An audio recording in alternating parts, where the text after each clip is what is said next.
Et c'est parti. Voilà. Dans quelle partie je dois regarder? Tu regardes où Toi? tu veux. Tu peux regarder là, tu peux regarder là. Ok. Moi, je vais souvent regarder là parce que ça, c'est le grand angle. Oui. D'accord? Ok. Et ça, c'est que sur toi. Ok. Voilà. Donc, mais après, on peut se parler comme ça. Ouais. Là, juste au début pour la présentation, je vais un peu parler à la caméra, un peu à toi, un peu à la caméra, un peu à toi. Et moi, Ok. je peux parler à toi. Comme ça. Moi, tu peux. Bah oui, oui, tout à fait, tout à fait.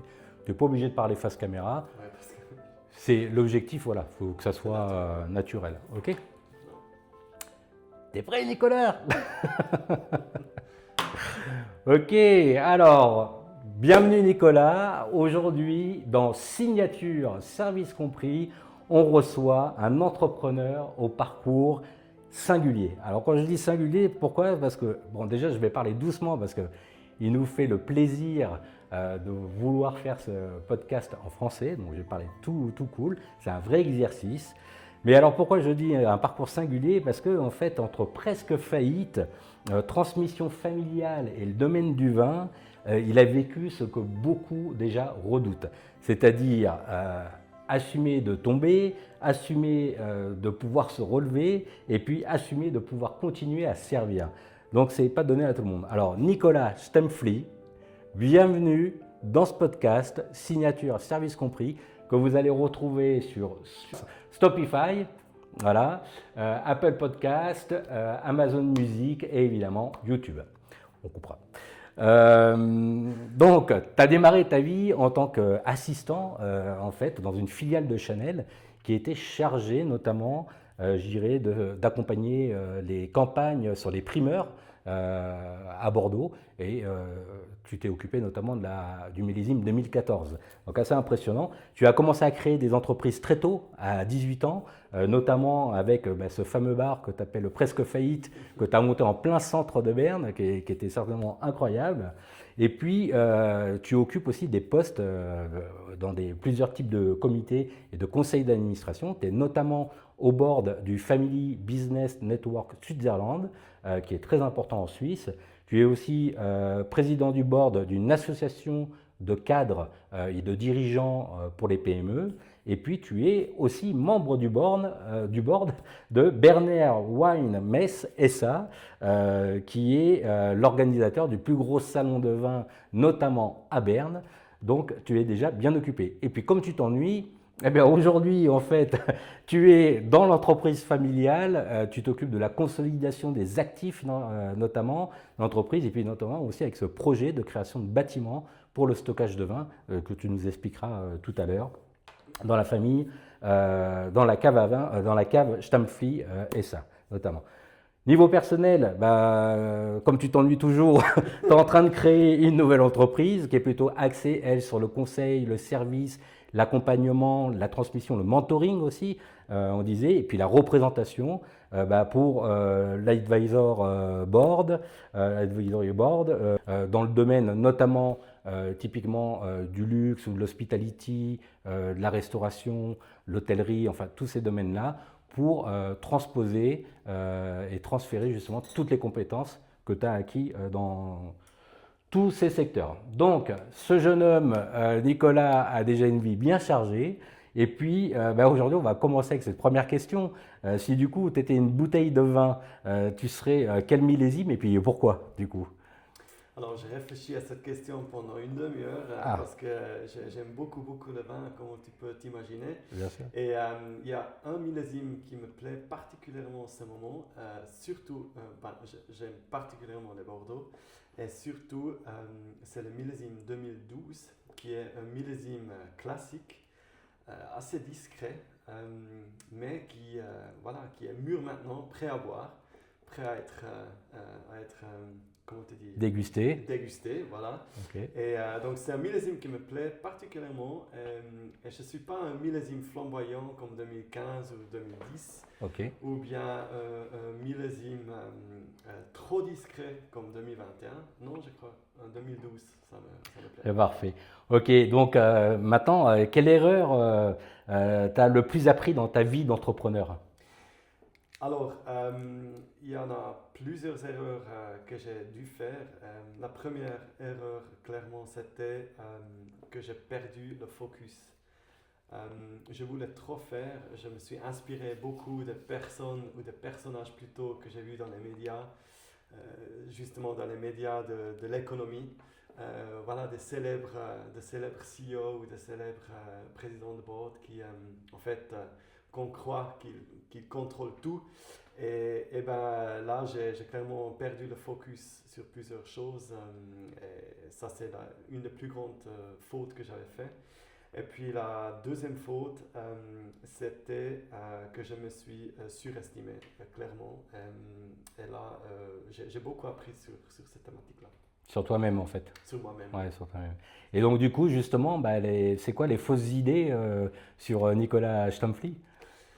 Les fausses idées, c'est que on m'a donné tout, ou bien que la vie comme entrepreneur familial est facile, ou bien que je roule en Porsche, même si j'aimerais bien, mais c'est pas le cas. Voilà, on s'imagine un entrepreneur, voilà, que la vie est plus facile C'est plus facile. pour les entreprises familiales ou pour les successeurs familiales, Mhm.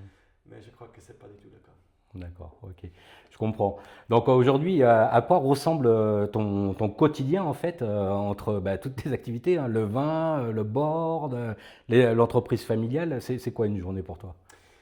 Alors, une journée que j'aime particulièrement bien, c'est une journée qui est chargée, mais qui est aussi qui change durant la journée. Donc, j'aime pas juste les réunions toute la journée, mais j'aime bien quand j'ai différentes activités, même décharger une palette d'un camion, j'aime beaucoup, ou bien de démonter une palette de vin, ou bien en même temps faire des Excel sheets, ou bien faire des appels avec les fournisseurs, avec les clients, visiter tes clients. Enfin, le panoplie est tellement grand que j'aime particulièrement les journées. Il n'y avait pas vraiment des journées où j'aimais pas aller au travail. Ouais. Ou bien pour moi, c'est pas vraiment le travail. Enfin, c'est peut-être un sujet qu'on va aborder plus tard. Ouais. Voilà. Ok, top. Et donc du coup, qu'est-ce qui t'excite vraiment en ce moment dans tes projets, tes nouveaux projets? Oui. Alors, c'est clairement la reprise de notre entreprise familiale que après 100 ans et 3 générations, ça va passer à la quatrième génération. Incroyable. Et tout ce procès de succession, voilà, il va être fini dès le premier trimestre 2026, où je reprends l'entreprise. Donc je me réjouis beaucoup à ce jour-là. Euh, voilà, donc c'est un gros challenge parce qu'on a des grands projets en ce moment. Pour nous, je parle pour notre entreprise, pour notre taille. Et voilà. Ok, donc justement, si tu devais résumer ton état d'esprit actuel en un seul mot, ça serait quoi? C'est le dynamisme, je crois. Dynamisme. Je suis en ce moment assez dynamique parce qu'il faut aussi être. Le marché du vin, c'est un marché en ce moment particulièrement sous pression. Donc, si on perd la vitesse et le dynamisme, je crois que ça ne va pas se finir bien. Donc, Ok. voilà, je suis très dynamique en ce moment. Et c'est top parce que justement, donc tu parles souvent de transmission. Donc c'est vrai qu'à ton âge, ça peut surprendre. Mais du coup, comment tu gères déjà le fait d'être perçu comme la relève en fait? Comment tu as géré ça? Alors, il y a déjà un peu une pression, même si ce n'est pas la famille qui me met la pression, mais je la mets à moi-même. Et ça, il faut clairement essayer de gérer. Après, je suis quand même responsable pour quelques salaires à la fin du mois, que ce soit payé. Et donc, eux aussi, ils ont des familles, donc c'est une véritable responsabilité. Et je ne sais pas exactement de répondre sur ces questions. C'est plutôt que, en fait, j'aimais beaucoup de passion de ce que je fais. Et je crois que c'est ça, en fait, qui me fait vivre cette succession. Cette succession. Hein. Ok. Et donc du coup, aujourd'hui, quand tu vois ton métier, que tu discutes avec les gens, qu'est-ce qu'ils comprennent pas en fait dans le métier de distributeur de vin? Alors, qu'est-ce qu'il ne comprend pas? Je crois que en ce moment, on se trouve quand même dans une situation de consolidation du marché. Donc, en fait, il y a 4000 distributeurs et importateurs de vin en Suisse environ Ah, c'est énorme. qui sont registrés. Donc, si on prend la ville de Paris, et puis ça c'est environ la taille de Suisse hein, en termes de peuple. et on met 4000 distributeurs et importateurs, on voit que c'est beaucoup, quoi. C'est beaucoup. Ouais. Et donc là, en fait, c'est vrai que les gens ils réalisent pas que c'est un vrai métier, le négoce du vin, l'importation et la distribution de vin, et que ça relie plusieurs professions dans une entreprise. Donc les compétences d'achat, les compétences sur les connaissances du marché, la gestion de l'entreprise, la gestion du stock qui est cruciale.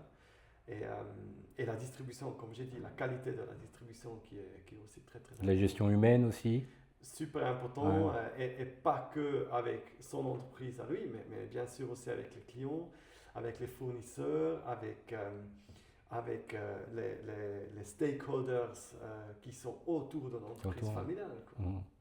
Ok. Et donc du coup, ton expérience dans la filiale Chanel à Bordeaux, elle a influencé quoi en fait dans ton univers qui est lié en fait au luxe et à l'hospitality?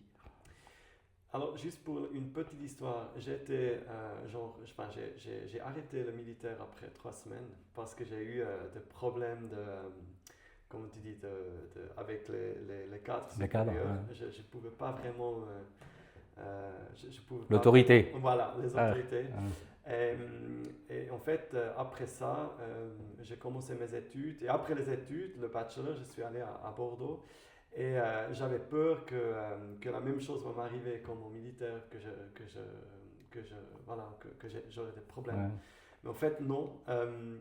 J'ai vu que ce sont des gens extrêmement passionnés, très précis dans leur métier, très, très ouverts et très accueillants, mais quand même euh, très stricts aussi. J'ai vraiment appris la business excellence chez eux. Intéressant ça. Ouais. J'ai énormément appris. Et voilà, je crois que c'est vraiment là où ça a déclenché que je voulais être négociant et importateur de vin en Suisse. Donc ton côté suisse, presque horloger, comme on peut dire, allait bien avec ce système. Extrêmement bien. Et ce côté, un petit peu quand même financier, parce que le négoce du vin, surtout dans les vins fins, ça peut avoir une côté quand même un petit peu financier, un peu boursier aussi. Ça m'a inspiré énormément. Et puis aussi cette ouverture des marchés, une vue globale et pas juste qu'est-ce qui se passe à Bordeaux, mais autour, quoi. Ok. C'est ça. Donc du coup, aujourd'hui, si tu devais résumer en un seul mot la restauration en Suisse, qu'est-ce que tu dirais? Je crois que c'est en train de changer. Il y a un véritable changement dans l'industrie. Voilà. Ok, top. Et puis c'est vrai, puisque les marchés changent et puis les gens se remettent quand même beaucoup en question. Hein. Donc, dans toujours ton métier, est-ce que tu as un moment que tu pourrais nous raconter qui vraiment t'a marqué en fait à vie? Un instant, soit dans le service, soit dans le vin, qui t'a marqué en fait. Alors, il y a plusieurs points qui m'ont marqué comme ça, mais j'ai réfléchi à une visite dans un restaurant qui était à l'époque avec ma cousine. On était visiter le Tickets, c'était un restaurant d'Albert Adria, le frère de Ferran Adria. Ils ont eu le restaurant El Bulli à Barcelone. Ah, Barcelone, ouais. Et donc on est entré dans le restaurant, c'était 2 heures de l'après-midi, on est sorti à 8 heures le soir, il y avait 32 plats.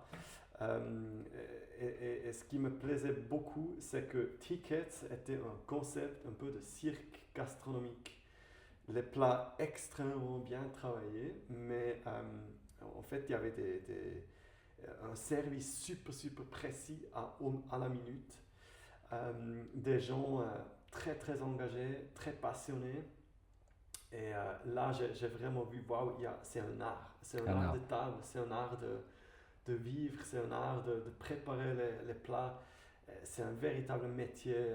Des athlètes, quoi. Voilà, des sportifs athlètes, voilà, de haut niveau. Absolument. Le sommelier est parfait, le vin, enfin, tout était vraiment l'excellence, quoi. D'excellence. Et out of the box, parce que le concept, c'était pas juste un restaurant. Ah, d'accord. Enfin, juste, mais c'était vraiment tout un concept réfléchi pour passer un moment autrement. Voilà. D'accord, top. Et puis du coup, selon toi, la prochaine révolution qui va arriver dans les rapports entre fournisseurs et restaurateurs, ça serait laquelle? Dans les rapports fournisseurs et gastronomes, je crois qu'il y a aussi une approche qu'on se lie plus, donc en fait que les acteurs sont de plus proches, qui peut-être aussi, et j'espère que le rapport humain va être mis à l'honneur encore plus, Encore plus. et que les compétences personnelles de chacun qui travaille dans le milieu ou autour du milieu Horeca est estimée encore plus. Faire valoir plus l'unicité en fait. Voilà. Et Ouais. désolé pour mon français, quelquefois Non, non, pas c'est top. très C'est top. pas Non, très- c'est très bien. De toute façon, c'est un podcast vidéo et puis à écouter, donc voilà. Euh, Aujourd'hui, en fait, on peut dire ton âge? Oui, Tu as 35 ans, oui. c'est ça. Tu diriges des gens qui sont quand même plus âgés que toi aussi, ça t'arrive. Comment tu as trouvé cet équilibre justement pour pas tomber dans le côté jeune boss, quoi? Oui, alors ça c'est quelque chose que j'ai dû apprendre dans mes stages quand j'étais beaucoup plus jeune. Je trouve que le respect est énormément important, c'est très très important d'avoir le respect. Et aussi la manière de parler aux gens, ça je trouve que c'est très très important. Et juste que, en fait, quand tu as un certain âge, chaque, chaque personne a une expérience. Et chaque personne a des côtés qui sont très très chers et très De grande valeur, voilà, valorisable. voilà, exact, et qui amènent une valeur impayable.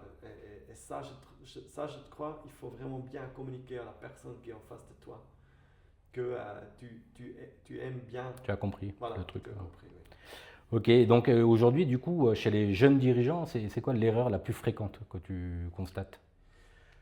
Alors, je crois aussi que, enfin, il y a différents points. Ce que j'ai vu, par exemple, dans les médias sociaux que je me regarde de temps en temps, c'est l'argent vite, euh, de se remplir les poches au plus vite. Je trouve que ça, c'est quelque chose de très, très dangereux. Mhm. Euh, mais ça a toujours existé, j'imagine. Après aussi le focus, comme moi j'ai perdu un peu le focus, je crois que ça arrive beaucoup. Et c'est la résilience. Je vois très souvent que même si un concept ou un startup ou quelque chose ne marche peut-être pas maintenant ou dans quelques semaines, que les gens ils arrêtent complètement. Même si c'est peut-être leur faute, mais avec des facteurs de l'extérieur que eux ils peuvent pas influencer, et qu'après ils sont pas résilients dans leur voilà dans leur Donc pour toi, si tu avais un conseil à donner, par exemple, trois mots à dire à un jeune dirigeant pour se lancer, tu lui dirais quoi en fait? alors avoir confiance dans le produit ou le service que tu fais. Mhm. Euh, si c'est quelque chose de bien et si c'est un produit qui parle, enfin, et le succès ne vient pas immédiatement, bah, en long terme, ça va venir. Et puis après, soit, soit résilient, Résilient. et essaye en fait de vraiment être, comment tu dis, Focus, constante, concentré. Ouais. d'avoir une constante, Ouais, une constance. une constance Constance, exacte ouais, dans une ce que tu régularité, fais. Voilà, constance. exact. Ok, top, merci beaucoup. Et du coup, aujourd'hui, on sait qu'on a ces histoires entre génération Z, génération X, etc. Pour toi, la génération précédente, qu'est-ce qu'elle a réussi, donc la Gen X, et que la Gen Z n'a pas réussi, ou les milléniums, etc. Qu'est-ce que la Gen X a réussi que nous, on n'a pas réussi? Qui est plus dur à atteindre, disons. Oui, alors je crois que justement, c'est ce côté qu'on doit se réinventer, qu'on doit innover, qu'on doit... En fait, c'est vraiment qu'on doit changer quelque chose. Mhm. Notre génération, je crois souvent, voilà, si le succès ne vient pas immédiatement, on change complètement ou on arrête. Et ça, je crois que votre génération, la génération avant, ils ont eu, c'était différent, je trouve. Mhm. Après, j'ai pas vécu, j'ai pas vécu ces... Non, mais c'est intéressant d'avoir ton avis. Et du coup, inversement, qu'est-ce que tu dirais, qu'est-ce que les jeunes générations réussissent mieux que les anciennes générations? Je crois que c'est de travailler plus ensemble. On est dans un milieu en ce moment où on peut plus beaucoup se permettre beaucoup de fautes. Mhm. Et je crois que avec une collaboration ensemble, on réussit quand même mieux. Et je crois que la génération avant, ils étaient quand même, où ils ont toujours une très grande fierté, et ça bloque plusieurs fois Des rapports ou voilà, exact. Ça bloque quelquefois des jolies histoires des qui jolies peuvent histoires. se générer. Du coup, justement, ben, c'est une bonne transition. Toi, tu fais comment, en fait, dans ton entreprise qui est complètement familiale, pour garder la culture, justement, d'entreprise et pas basculer, quoi. C'est- Oui, alors, on a plusieurs choses chez nous qu'on essaie vraiment de bien appliquer. Et ce sont des choses un peu voilà, triviales, mais par exemple, on ne dit pas trop des mots lourds durant la journée. Mhm. C'est pas très apprécié parce que je trouve que ça donne beaucoup et très vite une mauvaise ambiance. C'est une mauvaise ambiance. Donc on se parle avec du respect et ça c'est absolument crucial. Après, on essaye de vraiment délivrer un service d'excellence. Donc on essaie tout de faire le mieux possible. Et aussi, chaque mardi, on a une réunion de feedback où, en fait, tous les salariés, moi compris, et mon Participe. père et mon oncle compris, on participe et puis où on peut laisser tomber le feedback sur tout le monde un peu. Ok. Voilà, donc Ça doit être intéressant, c'est ça. pas la réunion la plus appréciée de la semaine, ça je peux dire, Ah, mais ça aide énormément parce que ça donne un esprit d'ouverture et hmm. de dialogue entre nous. Et du coup, cette réunion, vous la structurez par thème et est-ce qu'il y a du temps imparti ou c'est un peu côté familial, là, on y va et puis... Non, elle est très très structurée parce que avant moi, quand j'ai commencé à travailler dans notre entreprise, ça fait 10 ans, il n'y avait pas de réunion. Mhm. Il n'y avait que des réunions entre mon père et mon oncle qui ont tenu l'entreprise, mais les salariés n'étaient pas impliqués. Impliqué. Ouais. Donc, après 2 ans, j'ai quand même commencé à changer ça. C'était une des choses. Et maintenant, c'est très apprécié parce qu'on a un agenda qui est quand même assez clair, mais ça donne beaucoup d'espace, en fait, de s'exprimer sur des choses qui ne marchent pas. Et de la transparence. Voilà, la transparence, Ouais. des choses qu'on peut améliorer, des choses où on peut être plus vite, plus performant, des problèmes. Voilà. C'est un modèle, hein. Vous êtes combien d'employés dans l'entreprise? Maintenant, on est 9. Ah ouais, donc quand même, c'est un modèle, quoi, parce que pas toujours évident que tout le monde ait envie d'entendre tout le monde. Hein. Ça, Ah, c'est clair ouais. et ça, c'est quelque chose que j'aime particulièrement, une bonne ambiance dans l'entreprise, quand les gens, enfin, bien sûr, chaque personne a ses hauts et ses bas, Bien sûr. c'est complètement normal, mais quand même, nous, les entrepreneurs, on est quand même un peu responsables pour donner un cadre qui est idéal pour les salariés, parce Bien que sûr.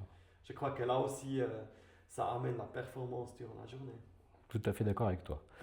Donc du coup, quand tu dis tu as connu la presque faillite, qu'est-ce qu'on ressent vraiment en fait quand tu sens ce moment te filer entre les doigts et que tout va s'écrouler en fait? C'est quoi la sensation?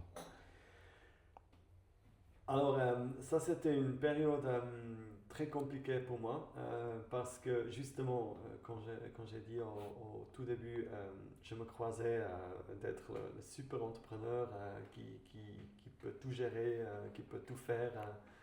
Mais en fait, c'était pas trop le cas. J'ai fait quelque chose que je maîtrisais justement pas.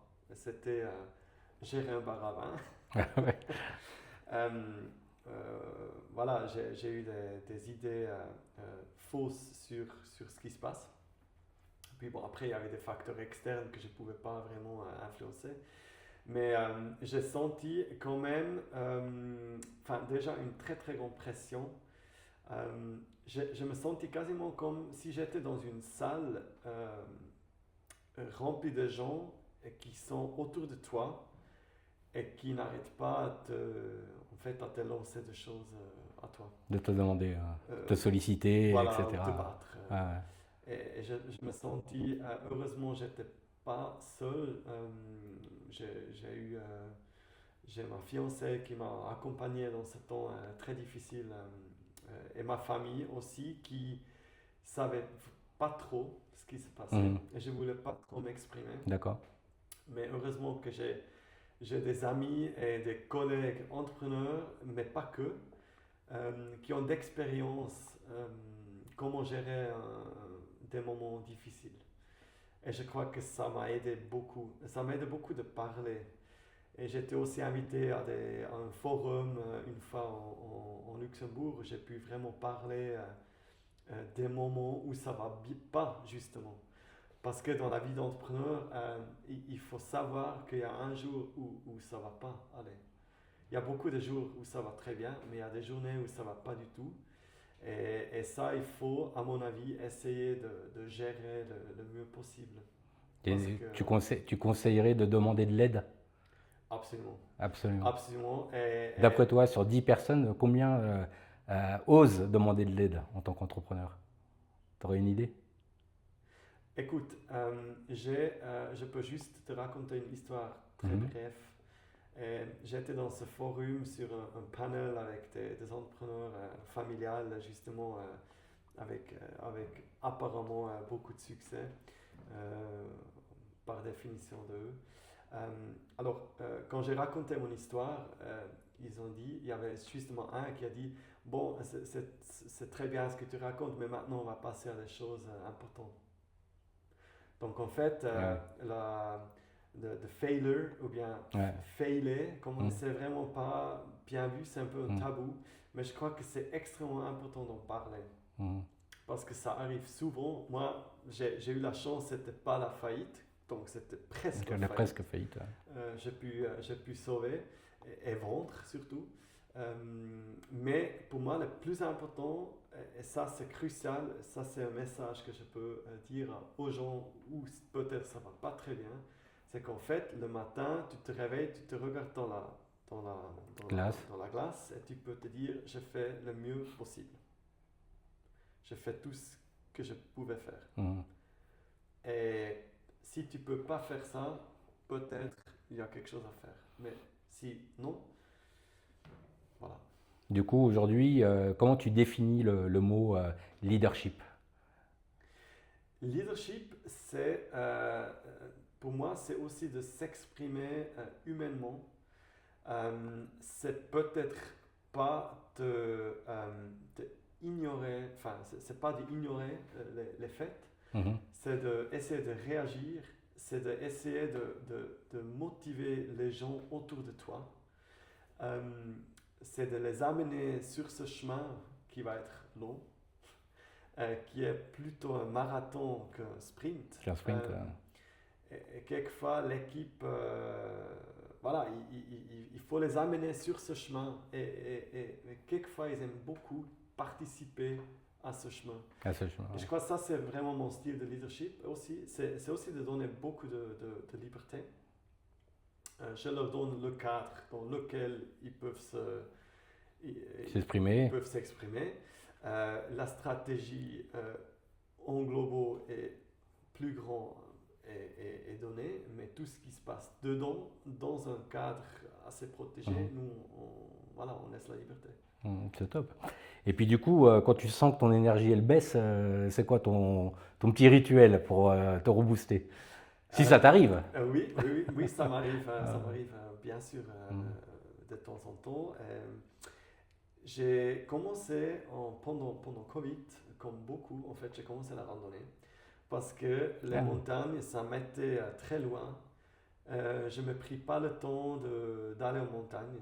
Je trouvais ça pas très intéressant avant Covid. Je préférais de passer la journée voilà, en faisant d'autres choses, mais pas vraiment le sport.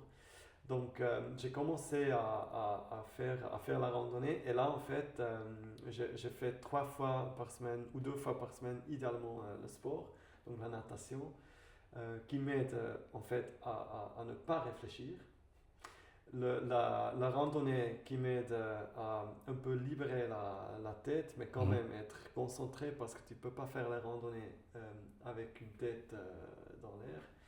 Et j'ai commencé, comme toi d'ailleurs, le boxe, D'accord, ok. qui m'aide énormément à travailler sur moi-même. Mhm. Et ça m'aide beaucoup. Et bien sûr, je fais beaucoup, je fréquente beaucoup de musées, je fais beaucoup d'art. Euh, je fais un petit peu de méditation le matin, 10 minutes. Je fais des exercices de respiration, De respiration, ouais. aussi 10 minutes. Donc voilà, j'essaie vraiment d'avoir 20 minutes le matin tôt pour moi-même.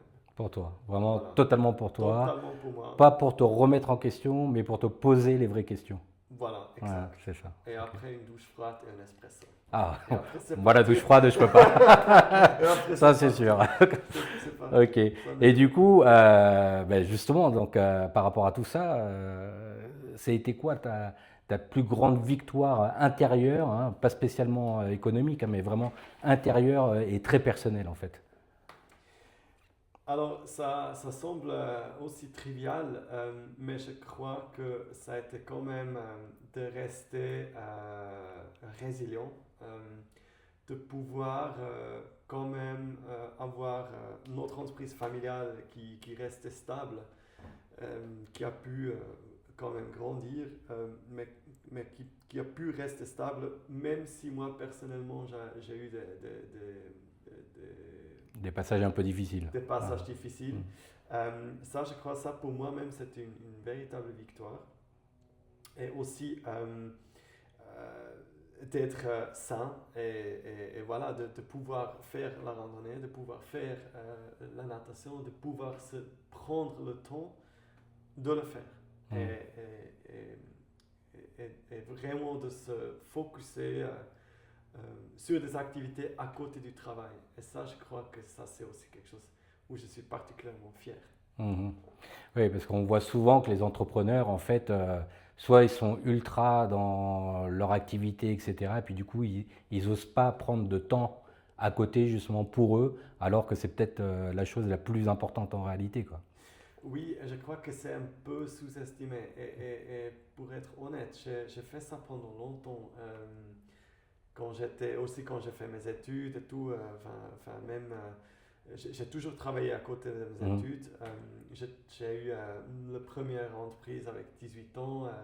J'ai travaillé jusqu'à minuit, j'ai dormi 5 6 heures. C'est c'est ok, c'est bien, Mhm. mais ce qui est mieux quand même, c'est d'avoir plus de D'avoir temps pour plus toi de temps aussi. pour toi. Ok.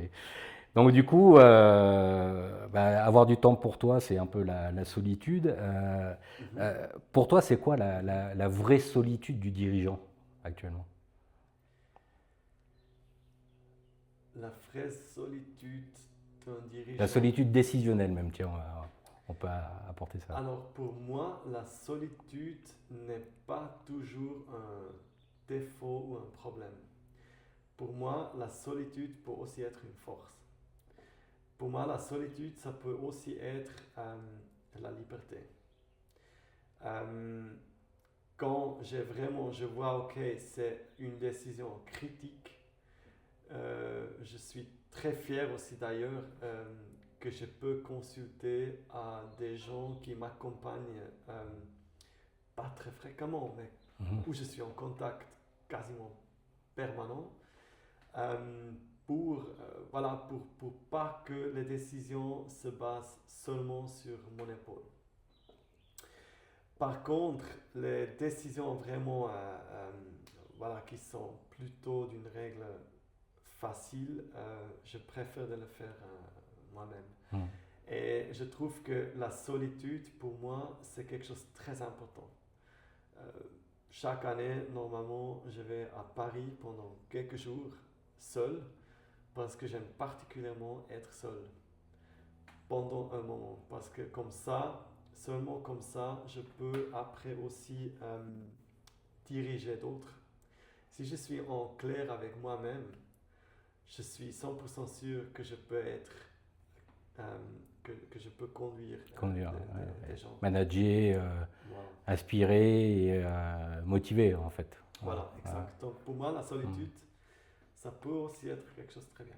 Ok. Et puis du coup, justement, on parle de solitude, mais tu t'entoures souvent de gens d'expérience, comme tu dis. Oui. C'est quoi ta technique justement pour te dire, ben là, lui, je choisis de l'écouter et lui, je choisis de ne pas l'écouter. Alors, ce ne sont pas toujours que des entrepreneurs, hein. Ça peut être un musicien ou quelqu'un qui n'est pas vraiment dedans, enfin, dans notre industrie. Ça peut être des retraités, mais qui ont eu peut-être une carrière professionnelle chargée. Et ces gens-là, je consulte de temps en temps quand j'ai des décisions à faire ou bien quand j'ai des avis, que j'ai besoin des avis. Parce que, encore une fois, c'est très important qu'on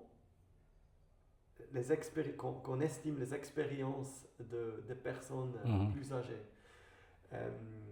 D'ailleurs, des musiciens qui sont peut-être pas plus âgés, beaucoup plus âgés que moi, mais eux, ils ont par exemple une vision sur les choses complètement différente, que j'ai complètement oublié.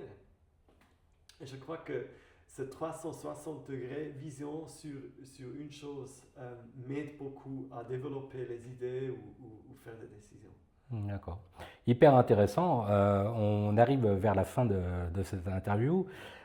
Du coup, quel est le conseil que tu aurais aimé recevoir plus tôt, en fait, pour t'affirmer? C'était aussi le focus. Je dois dire, j'ai quelquefois quand même la peine de me concentrer et de me focuser aussi. C'est un peu un défaut que j'ai, un défaut entrepreneurial, je crois. Donc, j'arrive pas toujours. Mais je crois que ça aurait pu m'aider encore mieux. Et aussi, un autre avis que j'aurais aimé, c'était de regarder les choses sur le long terme. Plus sur le long terme encore. Moi, quand j'ai commencé, je croyais, ok, dans 3-4 ans, notre entreprise qui date de 1924, on va la changer complètement. Mais j'étais complètement faux. En fait, le changement de stratégie avec l'implication, ou comment tu dis, L'application humaine, tout l'exécution, ça, voilà, l'exécution et tout. l'exécution, le changement, ça nous a pris 10 ans. Mhm.